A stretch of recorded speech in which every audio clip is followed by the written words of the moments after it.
بسم الله الرحمن الرحیم. به نام پروردگار یکتا و مهربان. سلام و درود خدمت علاقمندان برنامه امت وسط. بسیار زیاد خوش آمدین به بحث این هفته. ما بیشتر صحبت خود کردیم روی موضوع نقش خانواده در تربیت فرد و وظایف و مکلفیت های خانواده چی می باشه در قبال فرد و همچنان عامل چرا برخی از خانواده ها منحرف میشن، انگیزه این انحراف چی میتونه باشه.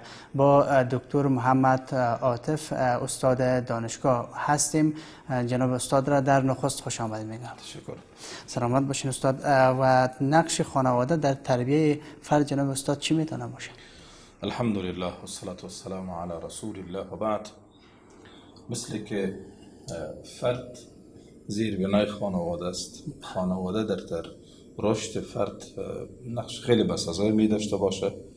همچنین الله متعال در مورد تعامل انسانی میگه که ذریت معدوها من بعد، انسان هایی که دیگر تولد میشه نقش پذیر و نقش گیری نمی باشن و نقش دیه و نقش باز می باشن در سیستم ها. حتما انسان اگر متأثر نشوه او انسان نیست، اگر او مؤثر نباشه همچنین مشکلات داره، بی شخصیتی به او راجع میشه. بنابراین فرد پسر باید متأثر باشه، پدر باید مؤثر باشه. همچنین روزی میرسه که همین پسری که دیروز متأثر بود فردا مؤثر میشه. یعنی این نقش را هر دو طرف انسان بازی بکن، هم توانمندی گرفتن داشته باشه هم توانمندی دادن معلومات رو به دیگر داشته باشه. متأثر از پدر طبعا چنین هست. اگر فردی که در خانواده و کانون گرم خانواده تولد شود و باز او از اونجا چیزی رو نگیره، این فرد جامد است و ناتوان هست. اگر خانواده وجود داشته و ارزش‌ها و افکار و نظریات خود را بالای فرد به شکل طبیعی و قناعت نرسن، باز هم مشکلات وجود دارد. و می خاطر رسول اکرم صلی الله علیه و سلم در مورد خانواده میگه که کل مولود یولد علی الفطره فابواه یهودانه او یمجسانه او ینصرانه. باز میگن که آیا شما دیدین که انما تولد لا هل تحسون كما تنتج البهيمة بهيمة جمعاء هل تحسون بها من جدعاء. رسول اکرم صلی الله علیه و سلم میفرماید که هر فردی که تولد میشه به فطرت سلیم تولد میشه. فطرت سلیم است که خالق را بپذیره، او را پرستش بکنه و منعم را ارج قائل شوه، از مصیبت گوشه بروه. این فطرت سلیم است و یک شخصیت متوازن و متعاون در جامعه بشری و انسانی باشه. این خواسته دین هست. اگر انسان به شکل میباشن این تولد فرد جناب استاد اگرچه در جامعه کفری پدر و مادرش از کفر ارجا باشه. کل مولود یولد علی الفطره. اگر یک انسان در یک جامعه در دشت بمانه و مؤثر بالاش نباشه، پدر و مادرش او را به یک کیشه، به یک دین، به یک سیستم دعوت نکنه، خدا پرست تولد میشه. زیرا انسان ها میدانن که عقل بشری میرسانه که باید کائنات خالق داشته باشه. مثل که مو عرب کوچی را پرسیدن که شما باور به خدا دارین؟ گفت بله. البعرة تدل على البعير و اثر الاقدام يدل على المسير الا يدل هذا الكون الهائل على الخالق المدبر. یک بچقه که ما جای ببینم باور دارم که شطور گذاشته، پله پا را ببینم، اثر قدم را ببینم، باورمند هستم که یک نفر گذاشته به راه تیر شده. آیا این کائنات بزرگ بدون خالق ممکن است؟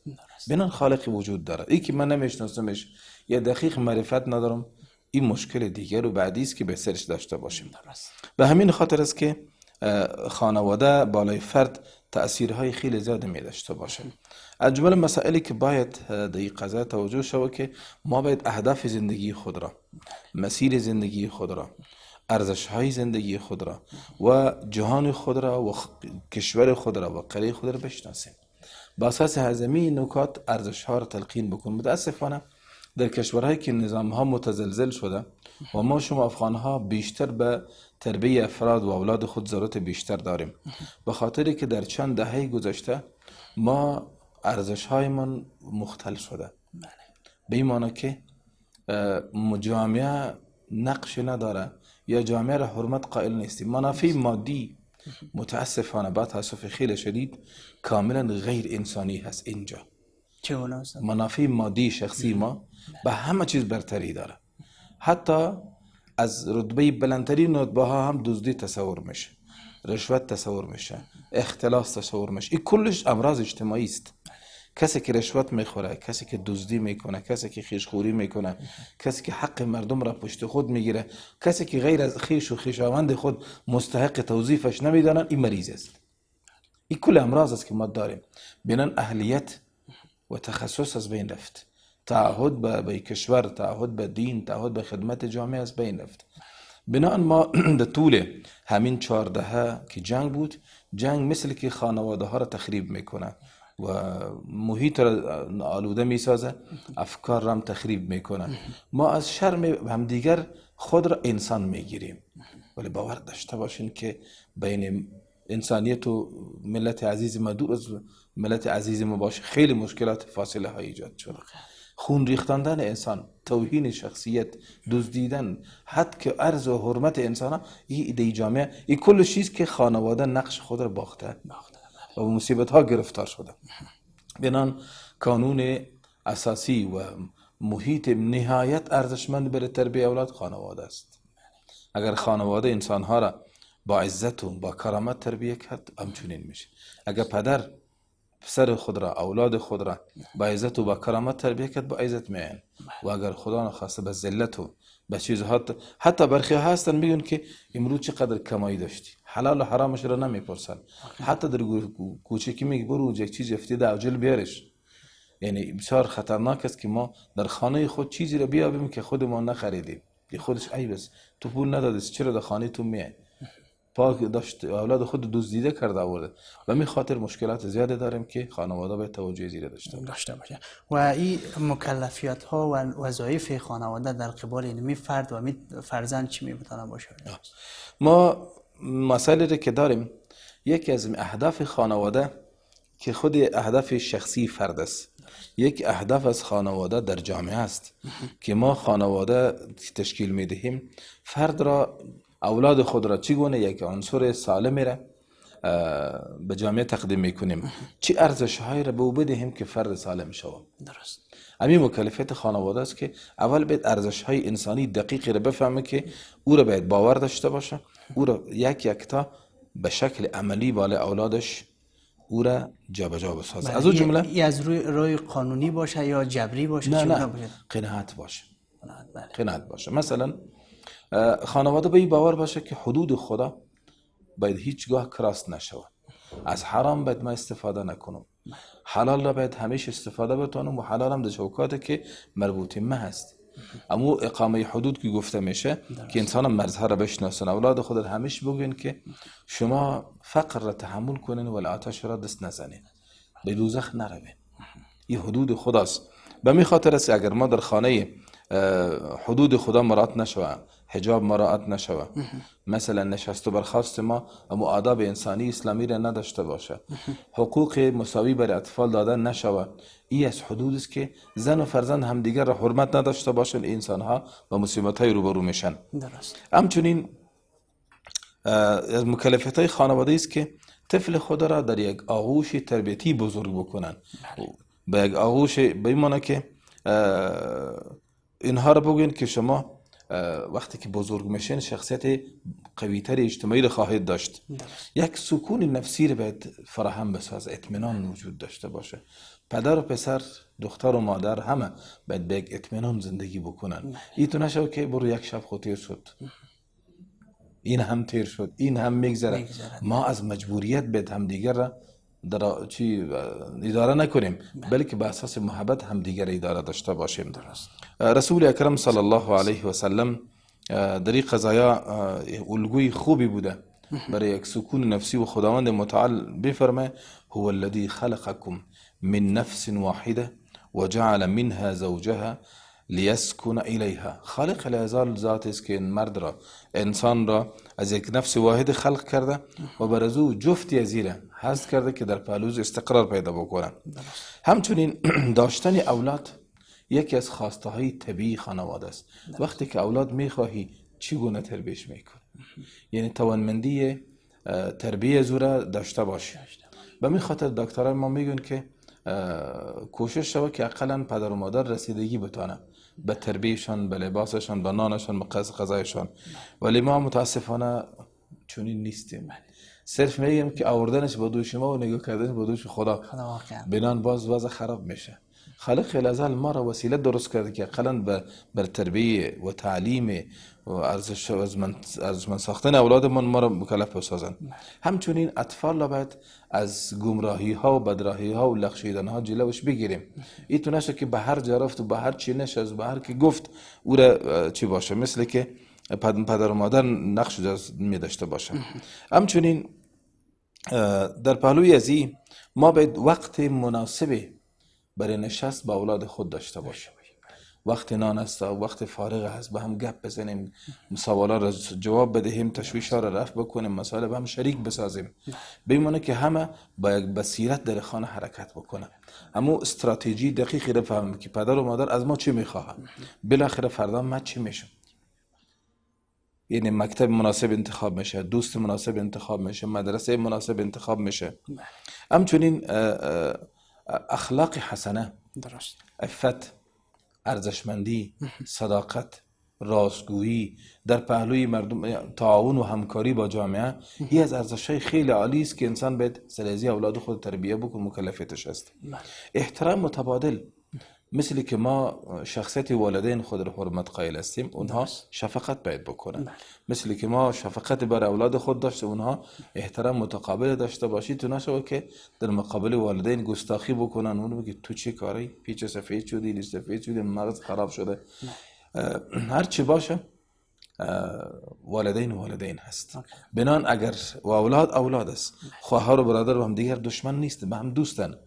بنان تضادهایی که در برخی از خانواده ایجاد میشه پس آن تر اشارهش میکنه که کجا نشأت میکنه. جناب استاد، بعد از یک میان برنامه همین موارد دیگه از وظایف خانواده را بیان خود کردیم، ولی میریم به طرف یک وقفه کوتاه. دوباره هستیم با دوستای عزیز.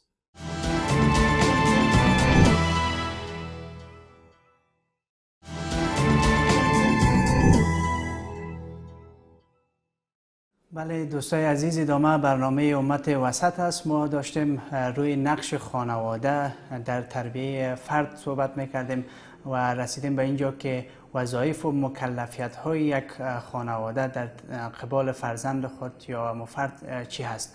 موارد دیگه چی هست جناب استاد؟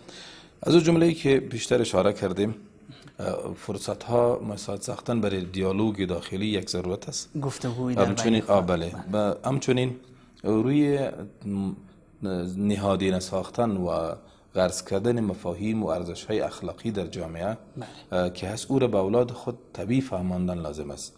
این کار خوب است. بله، همین ارزش های این رو نهادینه در خانه والدین در ذهنیت اولادش نهادینه بسازه که به دست راست میخورین، پاک میخورین، وقتی که برای سلام میدهین، بزرگار احترام میکنین، همسن خود را به الفت و محبت تعامل میکنین، به خودترکار رحم ترحم میکنین و ناتوان را همکاری می. این ارزش هاست که باید ما به اولاد خود داخل خانه خود بیاموزانیم. در پهلوی ازی اعتماد دادن به اولاد که شما فردای خوبی دارین، شما ارزشمند هستین، عزت نفس دارین، شما شخصیت قوی هستین. از اینجا نشأت میکنه که فردا در جامعه شخصیت مؤثر خواهد بود. همچنین این فرصت برشان دادن که با بازار بردشان کلشان مانند اما لباس مکتب لباس نمیخره برشان، اختیارش میده که بچیم خوش کنین، هر کدام طبق خواسته خود لباس به خود خوش کنین. عید است، عید رمضان است، عید قربان است، یا مراسم خوشی و خوشی خانوادگی است، هر کس یعنی دوکان است، هرچی خوش دارن لباس به خود بگیرین. بیمونه که یک توپ رو بگیری با کلش یک رخت لباس بسته کنی، خصوصی خو مکتب نیست و خانواده. اگر خواستن که یک رنگ باشن خودشان انتخاب کردن فبیه و نعمه. همچنین در وقت کسی کار خوب کرد مثلا تشکر گفتن، جزاک الله گفتن، او را اقلا با آغوش گرفتن که بچه بسیار کار خوب کردی. همچنین برخی از خزای کجی های موجود می داشته به صبر کردن که اقلا یک بار دو بار نصیحت که عادت بکنن، اما جزای فیزیکی را دست برداشتن. متاسفانه ما خانواده های خود دیگه هیچ کار نمیتونیم، حرف نمیزنیم، آگاهی نمیدهیم، توجیه نمیکنیم، ولی اعصاب دست میگردیم. این مصیبت است.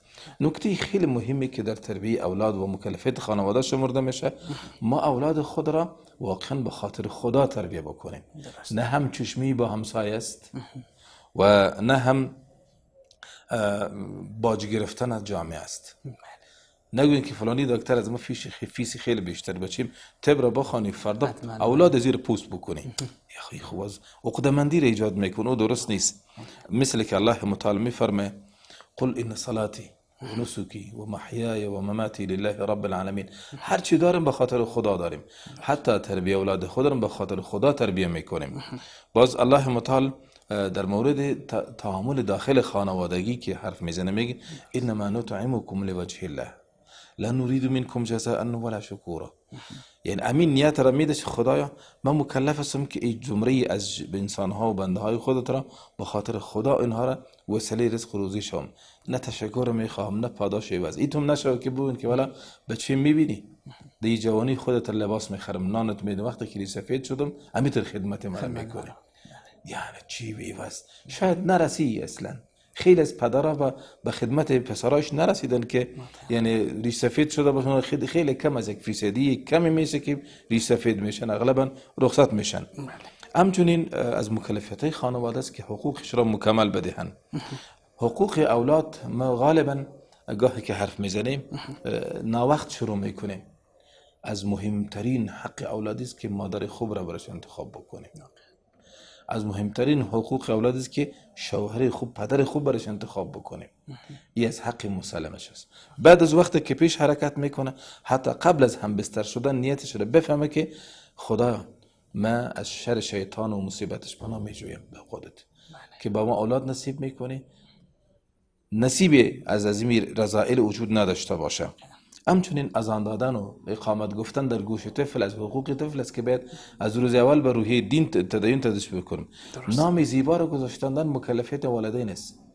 هر پسر که نامش در جامعه افتیده این نقص از طرف والدینش است. بسیار مهم است. بسیار مهم است. یک روز رسول اکرم صلی الله علیه و سلم به حضرت عمر بود که یک نفر برش آمد، رسول الله صلی الله علیه و سلم بود، آمد برش گفت که پسرم مرا لت کرد. او پسرش را که خواست گفت که این پدرت است، حقوقش را میشناسی؟ گفت این خو میشناسم. این پرسان که من حقوقی دارم یا خیر؟ گفت اول حقوق مرا سر پدر بگو، باز فیصله کن که من ملامت هستم یا خیر. گفت که حقوق پدریست که برای خودت نام خوب بمانه، او تو را تربیه بکنه، تو را بفهمانه. باز گفت که اول خوامی که نام سرمانده که معار میدانم که بس مکه صدا بکنه، اما تو یک چیز نام یک بسیار مسخره سرش مانده بوده. باز روز اول که کمی کلان شدم یک سوتی کلان برم داد، بوز و گوسفند میچلانم جرانم و من در رمک که میبینم بوز شاخدار گوسفند به شاخ رگاهی که میزنه، من امو تکر یک سوتم میزنم به هم جدا میشه. در خانه آمدم که مادر پدر جنگ داشت، من تکر یک سوت زدم جنگ خلاص شد. و می خاطر اقل امیر به ما نشان داده چی گله از ما داره. اگر به ما نام خوب میماند و ما تعلیم و تربیت نشان میداد پیش یک عالم و مربی میشاند، امروز ما حرمت ازیر میکنم. همین قدر میفهمیدم. از مو تجربه خود استفاده کنم، جنگ داخل خانه را توسط رها کردم. در پهلوی قلب ها و عقلشان را از مصیبت ها در امان نگاه بکنه.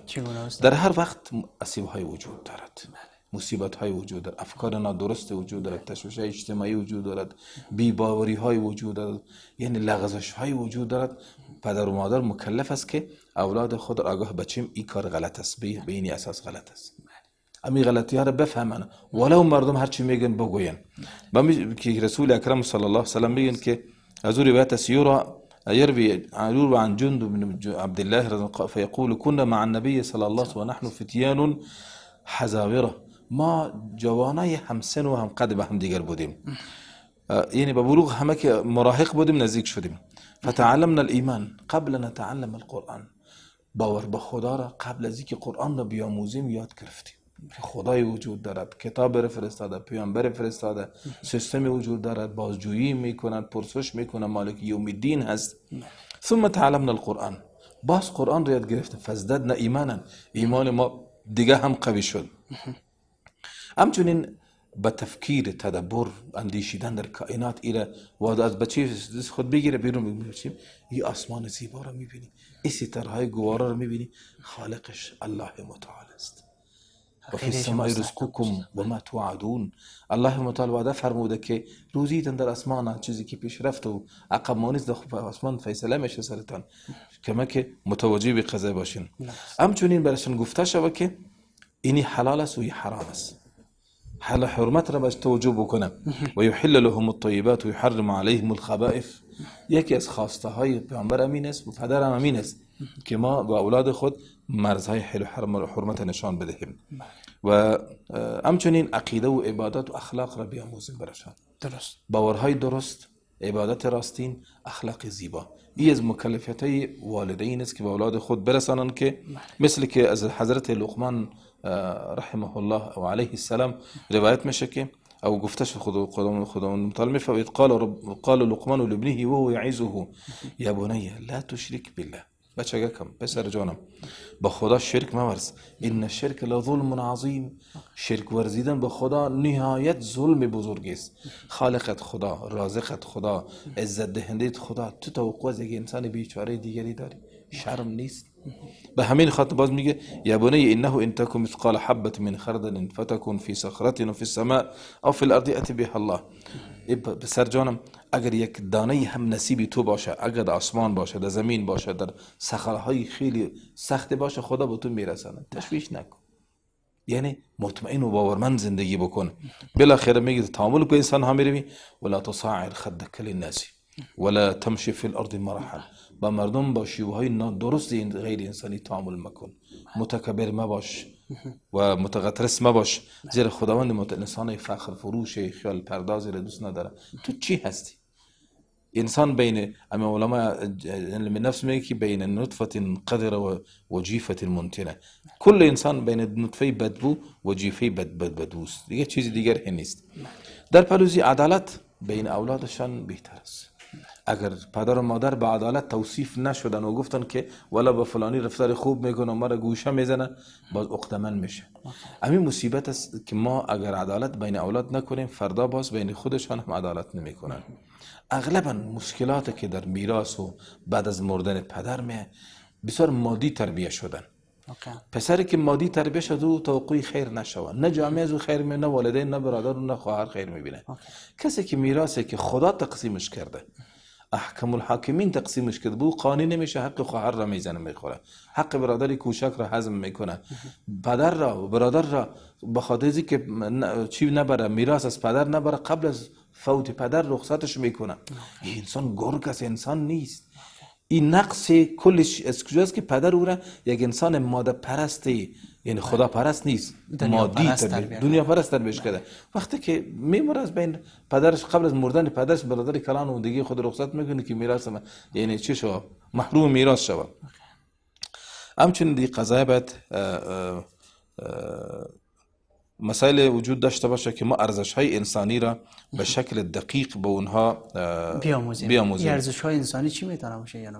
ما پیشتر گفتیم که احترام متقابل هست، عدالت هست و خیر اندیشی اجتماعی است و با انسان ها تعامل خوبی کردن است. الله متعال میفرماید که ذلكم يوعظ به من كان يؤمن بالله واليوم الاخر ومن يتق الله یجعل له مخرجا. وقتی که انسان مرز شناس بود، حدود شناس بود، حق مردم را میپذیرفت، خداوند متعال به اونها میگن مثل القائم فی حدود الله كمثل واقع فيها. وقتی که انسان امو ارزش های جامعه اجتماعی را با اولادش بیاموزه که بچیم تو تنها دی خانواده نیستی، تو تنها دی جامعه نیستی، تو تنها دی قریه نیستی، همه هست. آسیب شناسی هم بکنه که اگر این نقاط زیر فشار گرفت تو هم آسیب میبینی، جامعه رو تباه میسازی. ما در کشتی مشترک به هم سواریم، کشتی کوچک خانوادگی، کشتی بزرگ انسانی ماست. بنان این کشتی ها را سوراخ نکن، کار نکن که دشمن از طریق خودت جامعه انسانی رو بزنه، خرابش بکنه. یعنی انسان ارزشمند باشه، اخلاقش، ارزش های اجتماعی، خانوادگی، آبرو، عزت، حیا، این رو بیاموزانیم که اقلا ناموسی کسی اگر در سرک میگرده به سوی تحصیل و تعلیمش میروه، گرگ ها اورها تعقیب نکنه، گرسنه نباشه. امیر بیاموزن اگر شما با ناموس کسی کج دیدین، کسی دیگری با ناموس شما کج خواهد دید. قسم میکنید یک نفر در خانه خودش بود، دخترش دویده بود فلانی مرا آزار داد، گفت بر پدر برادرت لعنت. گفت برادر من نبوده، کسی دیگری بود. گفت نه، اگر برادر تو به کسی دیگری کج نمیشه، با شما کسی کج نمیشه. این واقعی ارزش های انسانی است که ما باید با اولاد خود بیاموزیم که دست خانه کسی را به انگشت نزن که با مشت میزنه. بی ارزش هاست. انسان باید به خاطر حفظ شخصیت خود شخصیت دیگران چند حرمت قائل شود. بله استاد، وقت هم تمام است و ناگزیر برنامه را به همیشه به پایان برسانیم. انشالله نکات بعدی را در برنامه بعدی. تشکر جناب استاد از شما و همچنان از بیننده های عزیزی که ما را همراهی کردن. ادامه این برنامه را انشالله بعد از تا برنامه بعد و هفته بعد همه شما را به خداوند یکتا میسپارم. الله یار و نگهدارتان.